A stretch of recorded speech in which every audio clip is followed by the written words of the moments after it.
hoping I was just one of a few presenters, because, you know, I guess a little bit of pressure. I'm not sure. Are there other presenters? Okay, well, I will be quick. In that really mostly I actually want to hear from you guys. I am not tech savvy at all. You can ask my colleague Andrew, who is here. She's very tech savvy. Actually, that's why I'm here. I think yeah, we could definitely use your help, and I think it's really amazing what you guys do here at Civic Tech. I've been here once before, actually pitching on an earlier, let's say, 1.0 of this project, and things have definitely advanced. So I'm happy and very thrilled to be back here. So who am I? Who do I represent? I'm actually with a group called the Roots Collaborative. So we are a not-for-profit cooperative. We work in sustainability. What does that mean? My father is still asking that question after I've said it over and over and over again. But basically, sustainability, as far as what I understand, as far as what I've learned and what we practice, it's this idea of promoting well-being. And it's well-being for the environment, for our economy, for our society, and for our organization. Actually, we have a fourth pillar, because sustainability usually has three pillars, for those of us who are familiar with the term. For us, the fourth pillar is our own personal well-being. So at TRC, we believe that we really can't begin to be good stewards of the environment. You know, we can't begin to promote social equity and economic, you know, transformations until we're actually good and well in and of ourselves. What is that? That's mental health, that's emotional health, physical health, and if you're willing to go there, spiritual well-being. So we work on a variety of projects. We work both with business and we work in communities. And the project I'm here to present to you today is our work, our current work, one of the projects that we're engaged in community. So what's our vision? Our particular project, of course I forgot to put it up there. I'm temporarily calling it GH6, so Green Homes in the Six. Catchy, fun name. So I hope. And the whole idea is really about promoting green homes in Toronto. Why? Because I'm sure we all know in the room that we do need to drastically reduce our carbon emissions from three different areas: transportation, from waste, and buildings. And buildings are actually 1/3 of the waste in Toronto. So it does make up huge amounts of CO2 emissions for the city. So it's reducing GHG emissions, and also when we're pitching it to our potential customers, it is also about improving the comfort and safety and resilience and affordability for both homeowners and for renters. So that's the big vision. How do we intend on doing that? Well, actually, sorry, before I go on, who is familiar with the Transform TO? Yeah, so essentially that is a plan a number of years back that the city committed to essentially reducing our GHG emissions. They've got some goals up there. The long-term goal actually recently changed. I believe it's now 100% reduction by 2050 because the city has recently called for a climate emergency. So that's good news. And good news is actually we are well past meeting our 2020 targets. So that why? Because, does anybody know why? Andrew. Shut down the coal plant. That's right. So we shut down the coal plants in Ontario, which was a huge, carbon emitter. That's the great news. The bad news is that was a really low-hanging fruit, and now we've got a lot of little areas that we need to be working on, and it's going to take quite a bit of effort. So our midterm goal is in cities is 65% by 2030. So our project is really looking to encourage homeowners to be part of that action. You can see I've circled here two of the ambitions, which is 100%. 100%. Let us wrap our heads around that. 100% of existing buildings by 2050 need to be retrofitted. If we take a moment and we sort of ingest what sort of feat that is, it's massive. And it's not something, okay, maybe we should do this, okay, it sounds like a nice sort of thing to do. It's that we must do this. We must do this in order for us to stay below a 1.5 degree warming which is considered sort of this critical point. If we go past that, and we are sort of charging ahead towards going past that, really the dire is weak. And so for those of us in the room with kids or know people with kids, those are the futures that we're talking about. And of course we're experiencing it now. I'm not even going to go into the whole spiel about what climate change is doing to our world right now. We see it on the news every day. Australia and the poor koala bears that are losing their homes. We don't have to go that far. Alberta or our extreme weathers that we experience.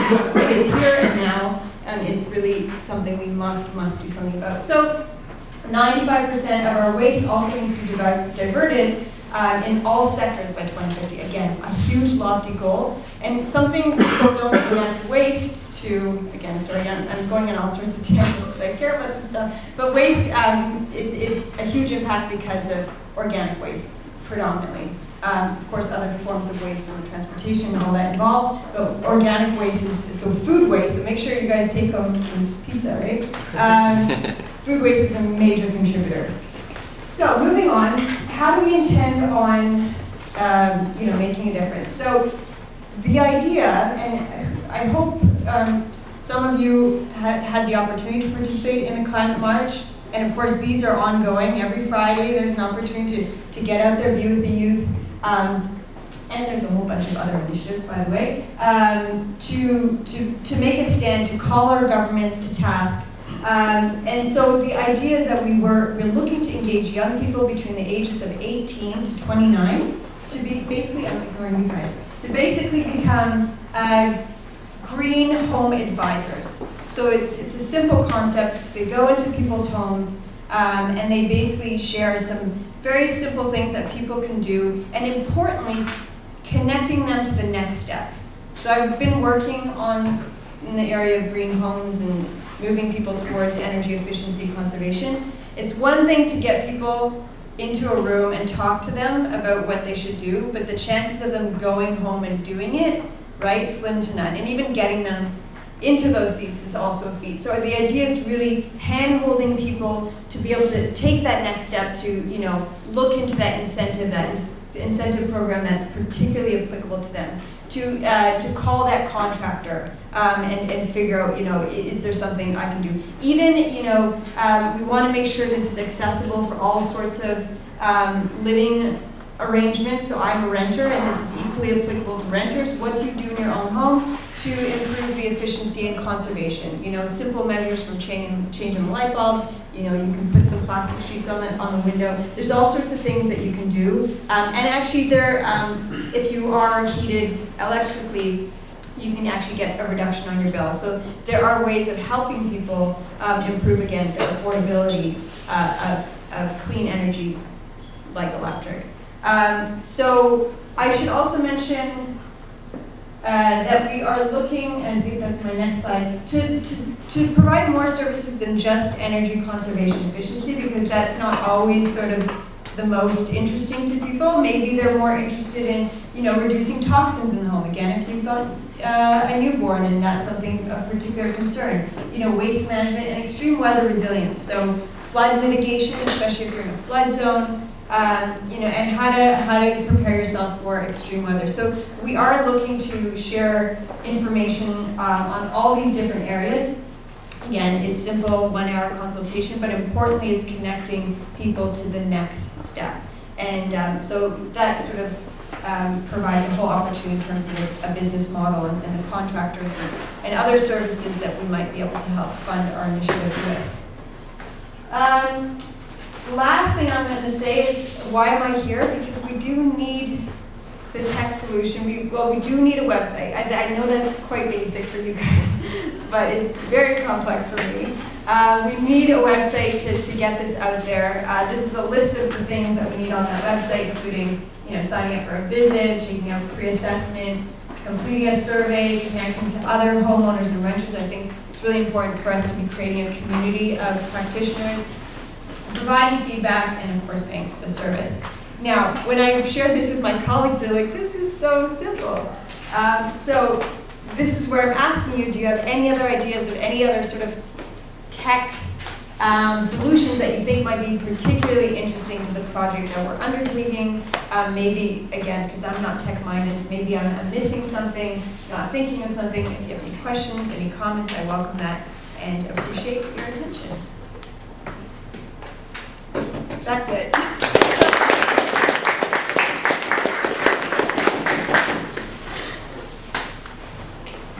Any questions? And I'll be a bit of a microphone. Would it be helpful to have those use cases up on the slide? The which? The things you needed. Oh, sure, it would be.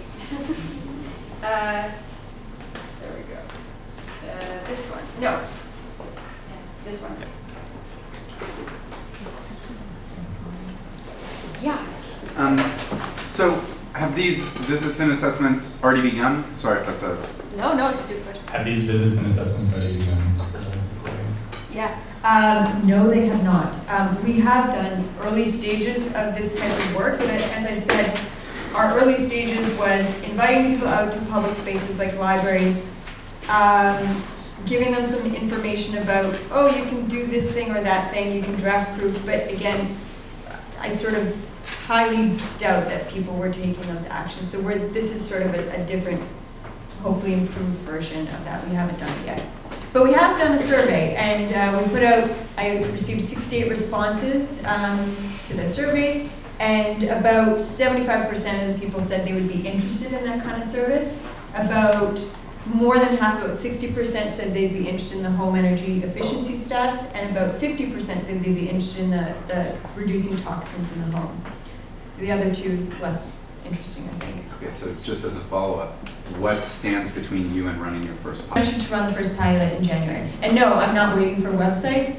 You know, I live in the Junction, so if anyone lives there, I'm hoping to pilot in the Junction, which I think is a great neighborhood because it has the different types of homes and the different economic sort of situations that people are in. We want to be able to cater to everyone. That's the hope, but who knows. So we're hoping to pilot something in January, February.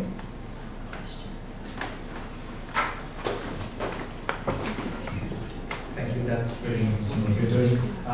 In your line of work, have you seen evidence of consumption and carbon emissions? Like, I'll take an example. A pair of denim takes about 8,000 liters of water to make, and that's from the yarn, not from the cotton itself. So the more consumption goes up, and this is how the economies, they consume more, the economy goes up, and it really connects with carbon economy. And so if you look at element of consumption and lowering carbon emissions. Lowering, okay. So you're asking if our aim at all is to reduce consumption of products. Is that it? You know, I think sky's the limit in terms of what our youth could be talking about. I think it's a matter of, are people sort of interested in having that discussion? And I think using sort of our pilots to be able to assess out what are people wanting to talk about and where can the greatest learning happen. So I think, you know, that's something we could throw in the mix. I'm going to try probably in the beginning to keep it simple, but if that's something that keeps coming up, absolutely it's something, you know, we could sort of put out there. Because you're right, consumption is a huge contributor to GHGs.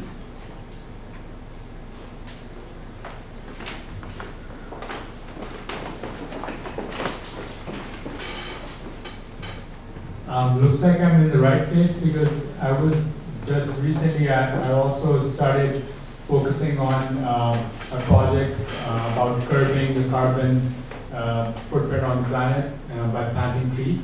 So there's research that says 1.2 trillion trees will stall global warming. But that's not the only solution. There are other solutions such as you have presented. And I want to say, ask you, how soon do you need that website to plan?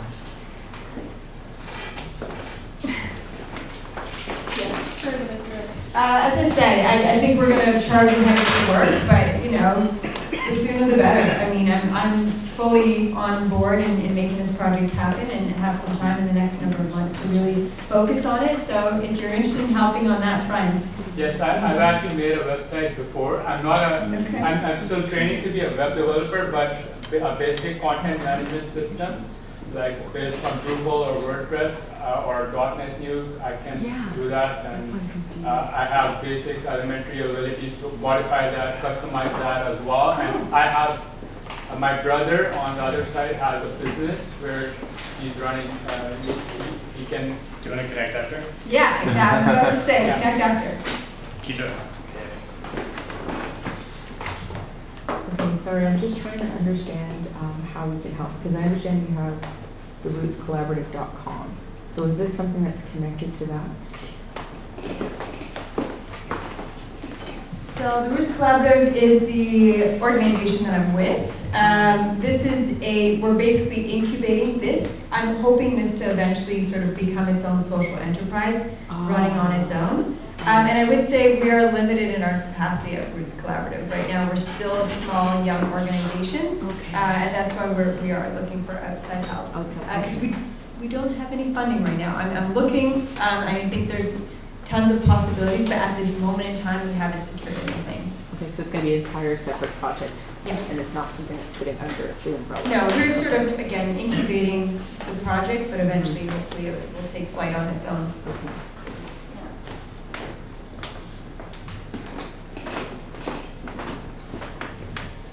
I was wondering if you talked to Toronto Hydro at all, because they invest significantly in energy reduction in energy consumption, and I worked in a few of those programs as like a frontline person, for example, handing out coupons for light bulbs at the Home Depot in exchange for light bulbs and stuff like that, and they were paying other NGOs, nonprofits, to do the work.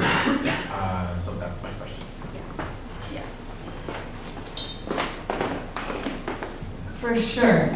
The work I was doing over the summer with the Toronto and Region Conservation Authority, we were working, basically doing something similar to this, but it was totally volunteer, and it was funded by Toronto Regional Conservation Authority. Has some funding it was able to put towards that. Anyways, we were working closely with all the utilities, including Toronto Hydro, and the idea is once we can sort of prove that this is something that has legs, I hope to go back to them and say, okay, you know what, if you want our help in putting out your programs and getting the word out, we could, and this is where I was talking the business model, we could ideally be getting that type of support. But I think I want to sort of prove that we're more than just talk, and that people are actually interested in this sort of thing. But thank you for that suggestion.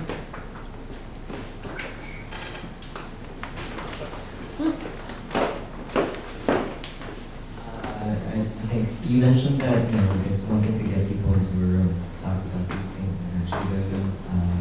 We agree. So maybe this won't go the entire way, but I am pretty curious. Are there any particularly important things that we could do around the house? We can kind of think of them, I guess, off the top of the head, but not. I guess it doesn't really. I can't really picture what kind of impact I'm having by doing some such.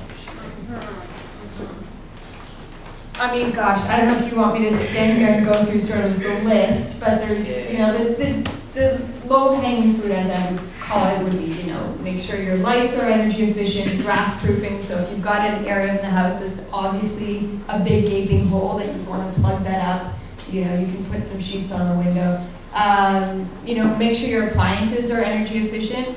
And actually, again, that's something that you could do through one of these incentive programs, which I did. The other day, I'm the one preaching this, and I finally did it myself a couple weeks ago. You call the Affordability Fund, and basically you can get free energy efficient appliances for free within a matter of a month or so once they do an assessment. So there are programs out there to help you sort of meet these goals. But those are some of the things. Make sure that, especially techies here, that, is it okay that I call you techies? Is that Not everyone's a techie. Just not for color heads. Right. I just wasn't sure if it's, anyways.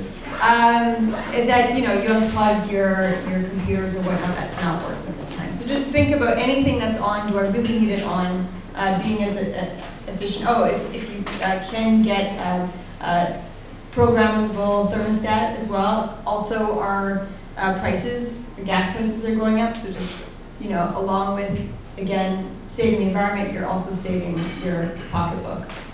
So yeah, just those, I don't know if those are sort of the tips that you're looking for, but that's the kind of simple things we're hoping to be able to show people, tell people, and connect them again to the next step of the incentive programs of the potential contractors, depending how far they want to go with it. Yeah. Are you fully committed to the website, or are you open to an app? The reason why I asked that is because I did a project similar to this in Vancouver, and we used an app. And what you could actually do was plug in your postal code and see who else had improved and what they had saved. And so it's very, like, going back to what that young man was saying, like, how is it relevant to me? How does this matter to me? And also you could see the aggregate of when you're looking at 100% retrofitted. You can actually see neighborhood by neighborhood, who's the good neighbor, who's not, yada, yada, yada. So I don't build apps, I help the design teams do it. However, the app seemed to work a lot better than the website, so Yeah. just a question. As I was about to say, you just stole my question. Oh, damn! I think I think app could be better idea. It's not better than like your website. Website has its own app has its own.